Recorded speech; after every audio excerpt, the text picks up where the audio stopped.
When you see this title, you're probably thinking this is a pipe dream. There's no way this can be possible, especially in that time allotted. But the news I'm about to share with you means it's a real possibility. And I'm going to explain how as we explore.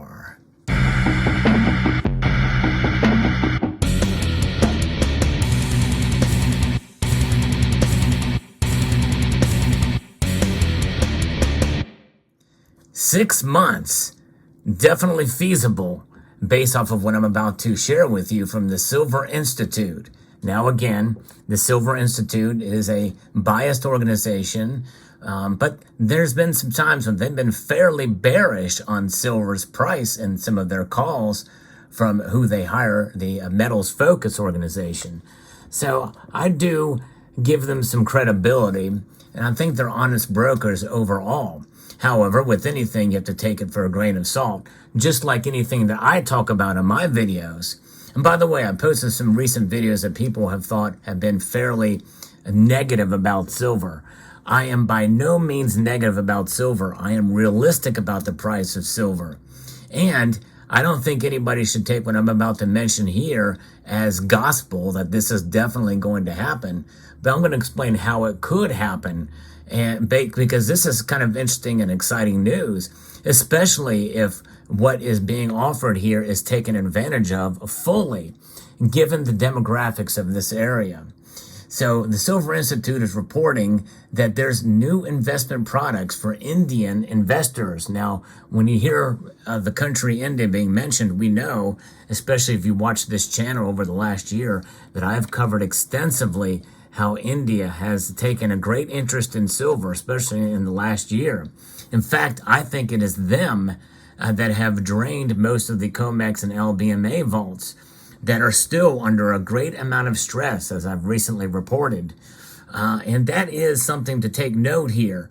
And this is one of the reasons why I believe that silver very well could see a dramatic uptick in price. I mean, we're talking almost at record highs here. So Indian investors now have greater opportunities for silver investing beyond holding physical silver. And this has traditionally been their favored way for investing in the white metal. According to a recently published Silver Institute market trend report, trends in Indian silver demand, with the introduction of new options, including silver exchange traded products, ETPs. And what are ETPs? That's the overall umbrella for the myriad of different ETFs that are out there. Those are exchange traded funds. And with digital silver, Indian investors have opportunities to invest in liquid investments without the need to worry about storage of their physical silver.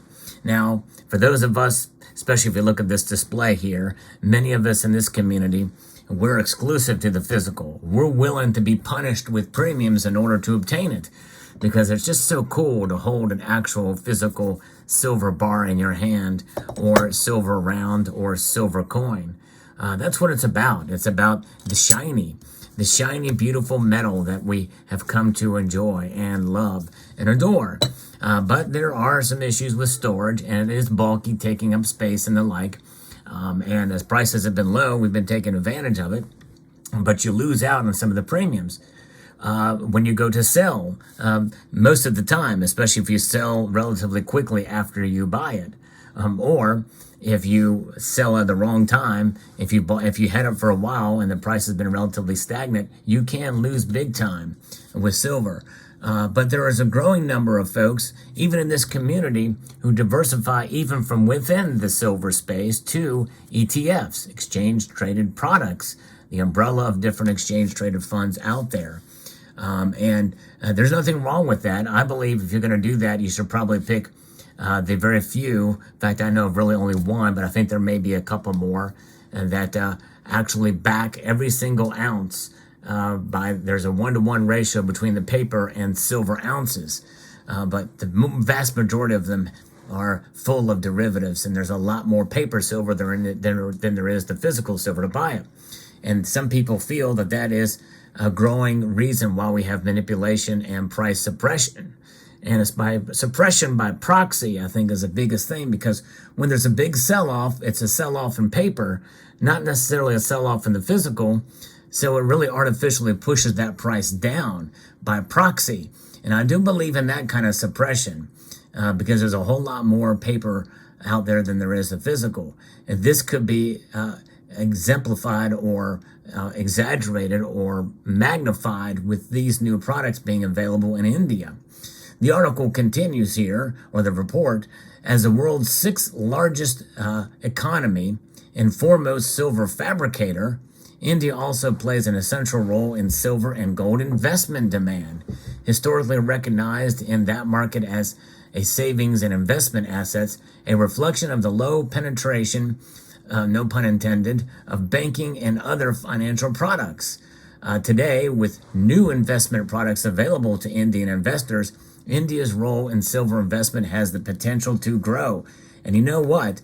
They're not really selling this as much as I think it, or maybe they're understating this. Grow very well may be an understatement, a massive understatement, because in my view, if you think about that, the sixth largest economy, the second most populous country in the world, I think there's big potential here, folks, for people to get in on this.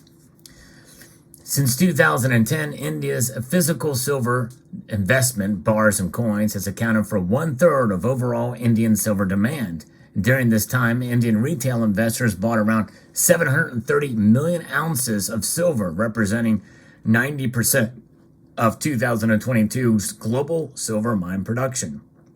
That is astonishing. It's amazing how much silver was bought by India last year in 2022.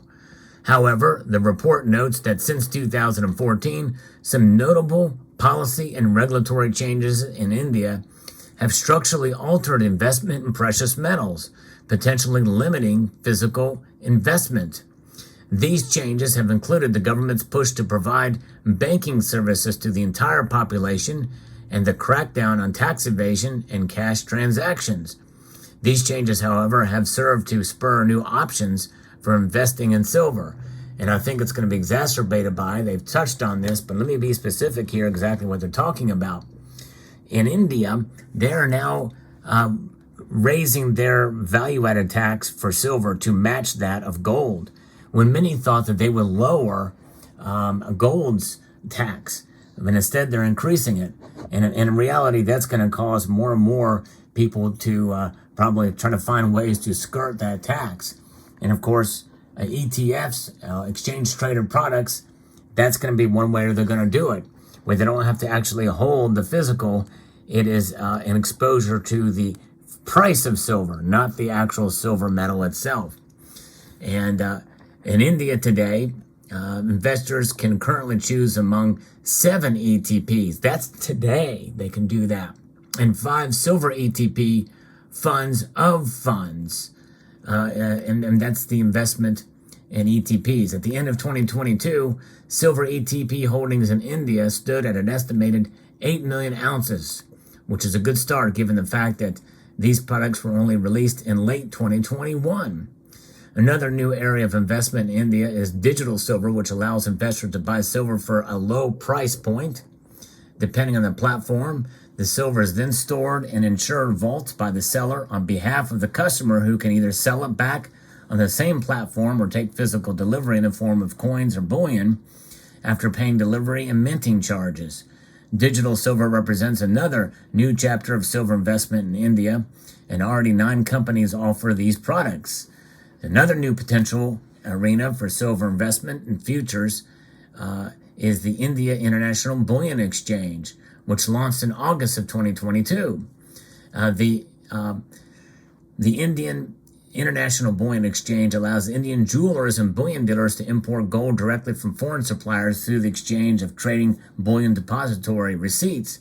While this exchange only permits gold imports and trading of gold through spot contracts, officials expect the importation and trading of silver to eventually be allowed.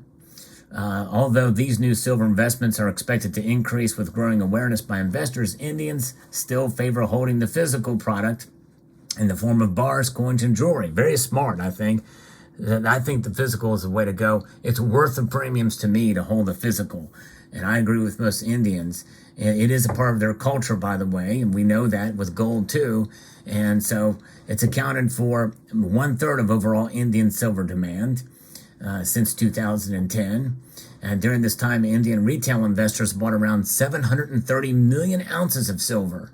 Last year saw Indian physical investment jump to 79.4 million ounces, which is the highest since 2015. It represents a record high for Indian silver imports, which surged last year to 304 million ounces, easily surpassing the 2015 record. So how do we get to $50 in 6 months? Well, if you look at the population of India, the second most populous country in the world, and you're seeing more and more people buy silver. And I think that more and more people are also in India and around the world opening it up digitally with electronic trading of all sorts. And with that kind of technology increases and more people buying and you know, with the population and the per capita, the amount of investors, not only in terms of buying silver, but just other products, it's going to open up silver to other areas as well. And so regular traders may say, you know what, I'm going to hedge a little bit with some silver, and it'll be very easy to do. The ease of trading is another aspect of this, just like it is in the West. And I think this is what is going to potentially cause this to explode potentially in the next couple of months, especially if we see increased demand in the physical and we start to see prices trend upwards. You never know. India is an emerging market, and I think you're going to see it potentially grow a lot. If we start to see silver's price creep up around $22, $23 again relatively soon, and these platforms are becoming more entrenched in the Indian economy, it would not take long. It would not take long at all to see not only the physical demand rise, putting a lot of strain on the LBMA and the COMEX, and also with more and more people stacking in the West, you're going to see stacking silver in the East. India is number one in the East for stacking silver, no question about it. And they are a major mover. And it's stressing the markets right now, the silver market, I think, in terms of the demand. At least it has been up until December of 2022. It's going to pull back a little bit now, but when we get into the next wedding season and the next season there, I think it very well could happen. That's a possibility. I'm not saying it will happen. I'm not a financial advisor, but be on the lookout. That could be one of the catalysts that could drive silver to $50 in 6 months. Can you believe that? But you never would have guessed that that would happen. But that is something that we should keep an eye on. There's a lot of different factors. And sometimes what drives the price is something that's unexpected, much like what we saw with Japan and their bond yields and their situation that drove up silver's price almost 5% in one day. I talked about that on this channel too. So I like to look at all the different angles as I look to a different angle here with this stack of silver bars here. So let me know what your thoughts are on this report, how it could happen. And I'd like to extend a multitude of gratitude to all of you for taking the time to watch this video, and to encourage you to please rate, share, comment, and subscribe.